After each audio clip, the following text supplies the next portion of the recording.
kapatid kong nag-isda. Tignan natin kung anong huli niya. Ayan guys, so. Ayan. Wow, daming huli. Libre na naman ang ulam. Fresh na fresh.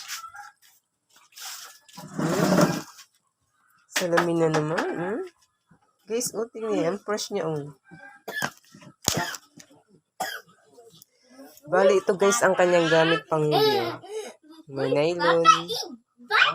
May pambis. Ayan.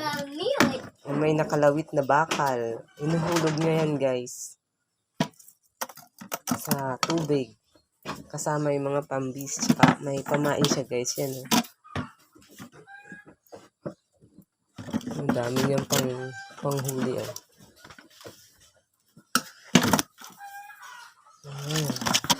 Mahirap din gawin guys yung pamain niya. Kasi maraming pambis na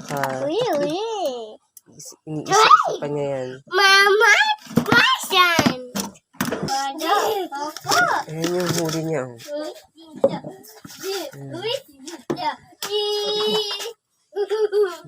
Fresh na fresh.